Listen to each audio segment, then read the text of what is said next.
नमस्कार दोस्तों, ASCII academy JKM की तरफ से आपका स्वागत है। मैं संतोष भारद्वाज आपके सामने फिर से गणित का वीडियो लेकर आया। पिछले वीडियो में मैं संख्या के बारे में चर्चा की थी, जिसमें संख्या कई प्रकार की होती है। जैसे मैंने बताया कि संख्या मुख्य रूप से मैंने बताया 4 प्रकार की। तो उसी चारों प्रकार में आज हम 2 प्रकार लेकर आए हुए हैं, पूर्णांक संख्या तथा परिमेय संख्या। इसके बारे में हम आज चर्चा करेंगे और अच्छी तरह से चर्चा करेंगे कि पूर्णांक संख्या क्या है, रेशनल नंबर क्या है, यानी परिमेय संख्या क्या है। तो सबसे पहले हम आएंगे चर्चा में पूर्णांक संख्या क्या है। आप ध्यानपूर्वक दोस्तों मेरे वीडियो को देखेंगे और सुनेंगे तो कहीं न कहीं मुझे विश्वास है कि अच्छी तरह से आप पूर्णांक संख्या को समझ लेंगे। जैसा कि मैं पूर्णांक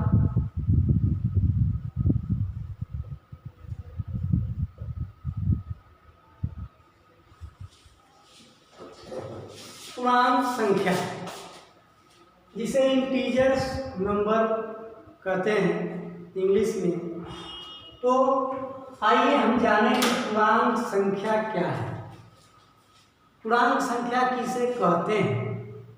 तो मेरा परिभाषा जो होता है ये एकदम आसान, ताकि आप एक छोटे समय में अच्छी तरह से सीख जाएं। बहुत लेंथी परिभाषा मेरा नहीं रहता। मेरा प्रयास होता है कि विद्यार्थी परिभाषाओं को सरल माध्यम में और छोटा से छोटा कर सीख ले। पूर्णांक संख्या, मैंने बताया कि पूर्णांक संख्या वह संख्या है जिसमें ऋणात्मक संख्या और धनात्मक संख्या दोनों को मिलाकर 0 के साथ सम्मिलित कर दिया जाए तो वह पूर्णांक संख्या कहलाती है। यह परिभाषा रहा दोस्तों, ध्यान से सुनेंगे कि कोई संख्या ऋणात्मक ले लें और धनात्मक ले लें।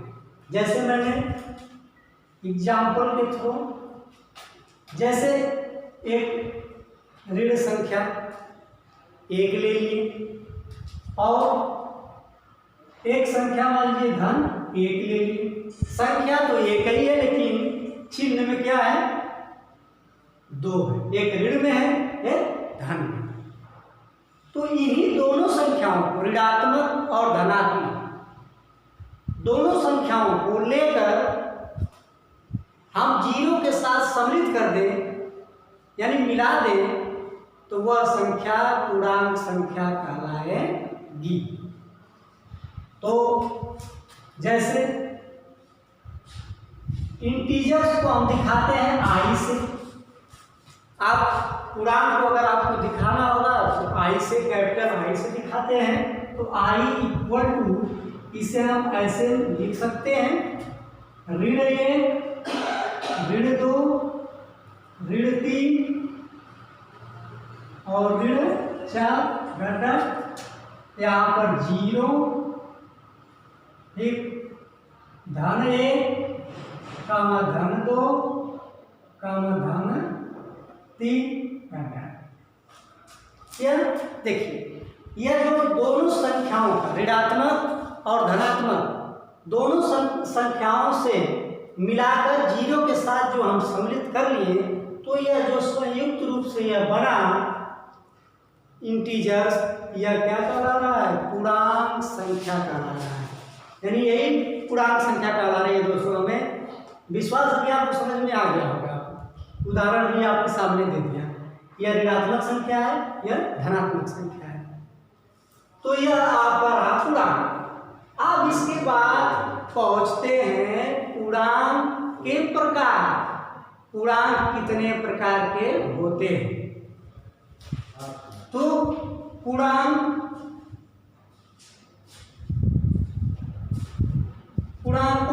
प्रकार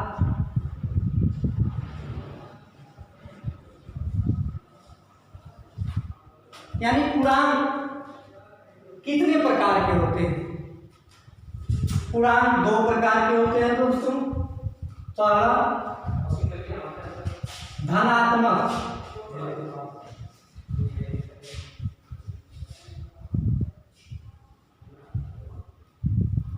धनात्मक पूर्णांक जिसे आप पॉजिटिव इंटीजर्स कह सकते हैं। धनात्मक पूर्णांक क्या होता है? तो वे संख्याएं जिनको धन के साथ व्यक्त किया जाए, यानी प्लस, जो चिन्ह हमारा प्लस है, जो धन है, उसके साथ व्यक्त किया जाए तो वह धनात्मक पूर्णांक कहलाएगा। या ऐसे आप जान जाइए कि जो संख्या धन में हो वही धनात्मक पूर्णांक है। जैसे आप धन 1, धन 2, धन 3, धन 4, इस तरह से मतलब यह आपका क्या है? पॉजिटिव इंटीजर है, यानी कि धनात्मक पूर्णांक है जिसे धन में, केवल धन में दिखाया जाए, वह क्या है? धनात्मक। दूसरा इसमें आता है ऋणात्मक।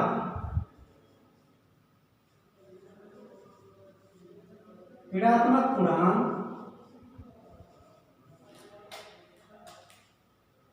जिसे निगेटिव इंटीजर्स बोलते हैं, यानी ऋणात्मक पूर्णांक। तो ठीक परिभाषा दोस्तों, ऋणात्मक, धनात्मक, हम तो कहेंगे कि दोनों का परिभाषा सेम है, लेकिन थोड़ा सा अंतर है। आप सोचेंगे कि कैसे कर दी कि दोनों का एक ही है? क्योंकि इसलिए कि संख्याएं तो वही रहेंगी, अंतर केवल यही होगा कि धन और ऋण।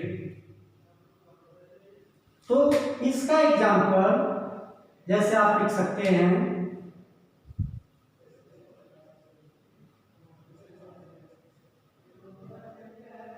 ऋण 1, ऋण 2, ऋण 3, ऋण 4, इस तरह से डालना है। यह आपका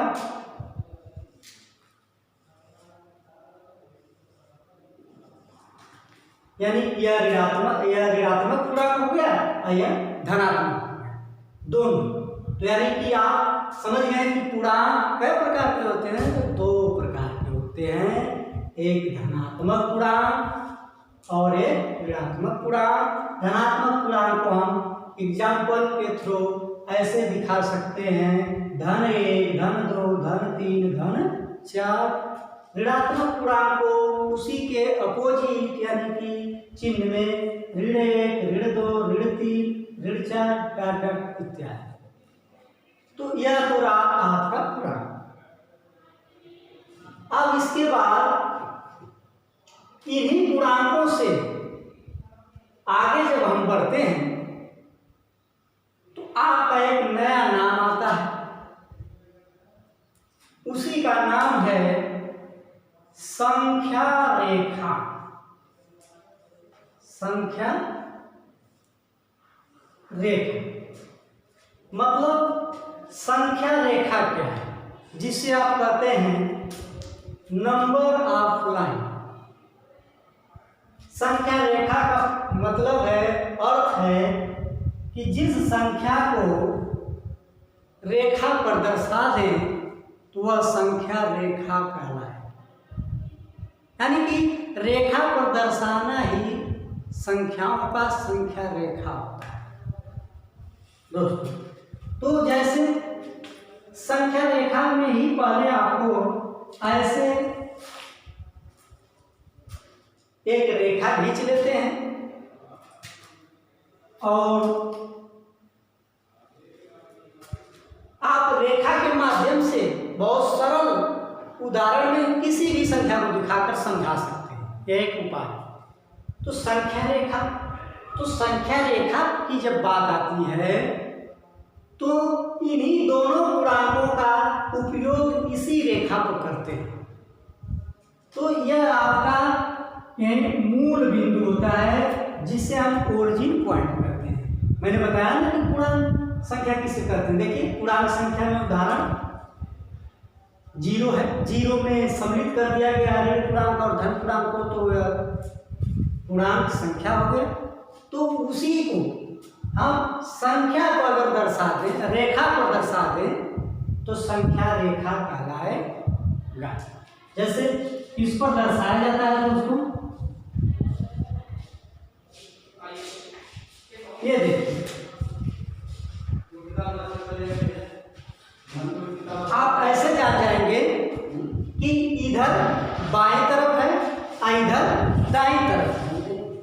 तो इधर हम बाएं तरफ ऋण 1, ऋण 2, ऋण 3, ऋण 4, ऋण 5, इधर धन 1, धन 2, धन 3, धन 4, धन 5। ये देखिए एक रेखा पर ऋणात्मक और धनात्मक दोनों संख्याओं को लेकर 0 के साथ अगर प्रदर्शन कर दिया गया, यह क्या कहला रहा है? संख्या रेखा। यह संख्या रेखा का प्रदर्शन है।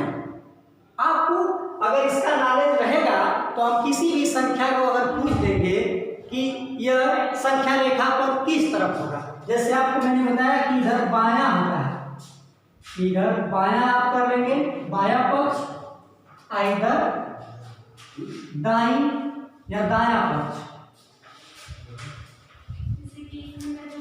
यानी बायां पक्ष और दायां पक्ष।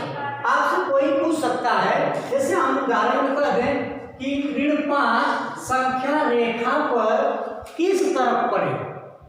यदि आपको संख्या रेखा के बारे में ज्ञान हो, पूर्णांकों के बारे में ज्ञान हो, तभी आप बता सकते हैं ना कि ऋण 5 जो है संख्या रेखा पर किस दिशा में होगा या किस तरफ होगा।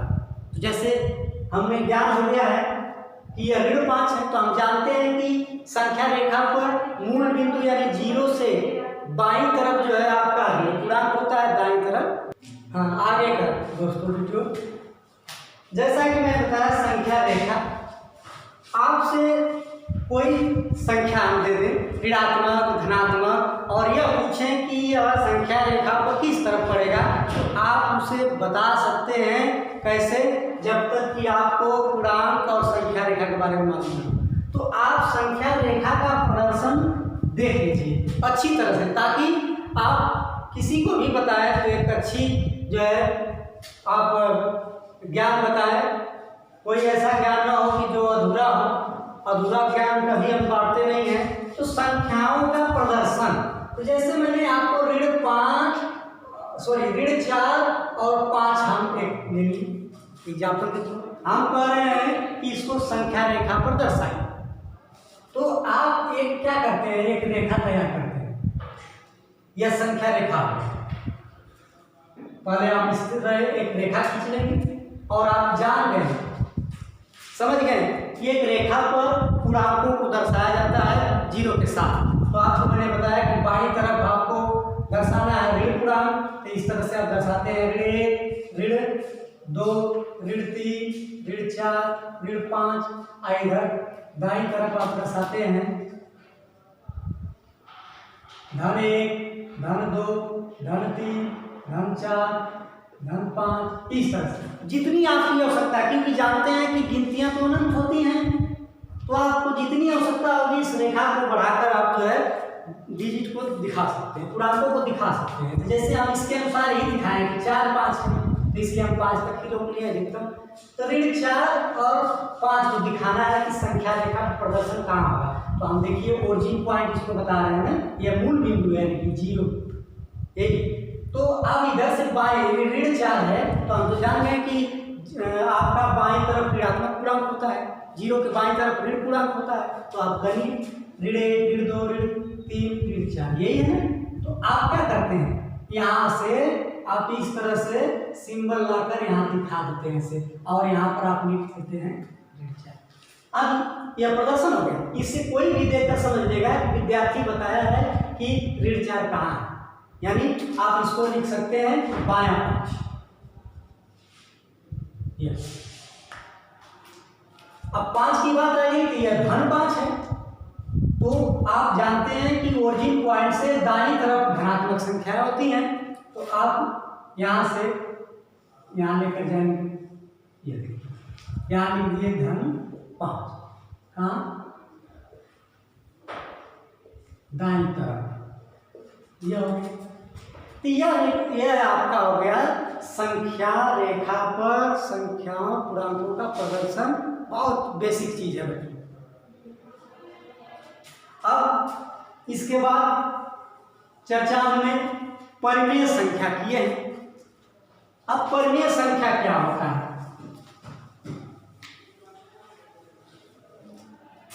परिमेय संख्या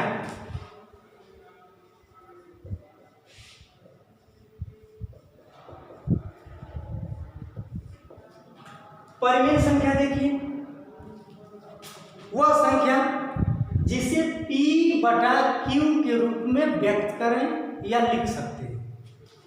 हम कहेंगे कि जिसे P बटा Q के रूप में व्यक्त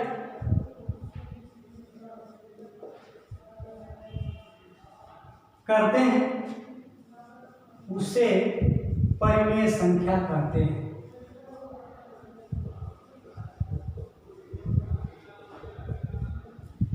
ये देखिए आप जब तक नॉलेज को बेसिक नहीं जानेंगे तो आप उसे व्यवहारिक में नहीं समझ पाएंगे। तो परिभाषाएं तो हम तमाम तरह से सीख सकते हैं, लेकिन जो अच्छा लगे, सरल लगे, उसी को हमें सीखना चाहिए।